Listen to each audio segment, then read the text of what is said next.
কিছু সময়ের দোয়া আল্লাহ ফিরিয়ে দেন না। চাওয়াটা চাওয়ার মতো হতে হয়, হালাল উপার্জন করতে হয়, হারাম ভক্ষণ করে দোয়া কবুল হয় না। আপনি ভোর রাতে উঠে ওযু করে সুন্দর করে দুই রাকাত করে লম্বা সময় নিয়ে আস্তে আস্তে ধীরে ধীরে 2 রাকাত 4 রাকাত 6 রাকাত 8 রাকাত যতটুকু করেন তাহাজ্জুদ করেন, এরপরে দুহাত তুলে আল্লাহর কাছে মন ভরে একটু কাঁদেন, একটু চোখের পানি ফেলেন, সিজদায় লুটিয়ে পড়েন এবং কাঁদতে থাকেন।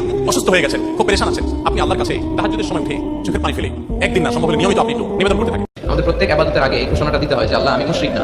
দেখেন সালাত যখন শুরু করি আল্লাহু আকবার বলে যখন আমরা তাকবীরে তাহরিমা বাঁধি তখন একটা দোয়া করতে হয়। অবশ্য আমরা অনেকে ভুল করে এই দোয়াটা জায়নামাজে দাঁড়িয়ে পড়ে ফেলি।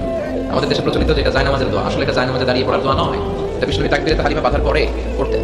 আমরা যখন সালাতে দাঁড়াই আল্লাহ বলে সালাত পড়ে অফার করো, আগে বলো তুমি শিরক করো কিনা। আমরা তখন বলি ওয়াজহাতু ওয়াজহিয়া লিল্লাযী ফাতারাস সামাওয়াতি ওয়াল আরদা হানিফা ওয়া মা আনা মিনাল মুশরিকিন। আমরা আমাদের শুরুতে ঘোষণা দিই আল্লাহ আমরা শিরক করি না। ওযু থাকুক বা না থাকুক, ঘুম থেকে উঠে সকালে 5 বার এই দোয়াটি পড়ুন, আপনার সকল কাজে বরকত আসবে ইনশাআল্লাহ। চারিদিক থেকে শুধু সম্পদ আসতে থাকবে। দোয়াটি হলো ইন্নাল্লাহা গফুরুর রহিম। এই দোয়াটি অনেকেই জানে না। দোয়াটি শেয়ার করে দিন যেন লক্ষ লক্ষ মানুষ জেনে আমল করতে পারে।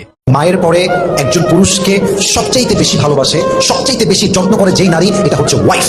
এটা তোমার স্ত্রী, তোমার সন্তানের মা হবে তোমার স্ত্রী, তোমার ফিউচার হ্যান্ডেল করবে তোমার স্ত্রী, তোমার ভবিষ্যতে যত বিপদ আসবে তোমার সঙ্গে থাকবে তোমার বউ। তোমার কবরে যদি তুমি একা যাবা, বাট মাথায় রাখতে হবে যদি আল্লাহ তোমার জন্য জান্নাত নির্ধারিত করে থাকে তবে তোমার ওয়াইফ হবে তোমার জান্নাতের সঙ্গিনী। অতএব ওয়াইফের জন্য ভালোবাসার ব্যাপারে কোনো ছাড় দেওয়া চলবে।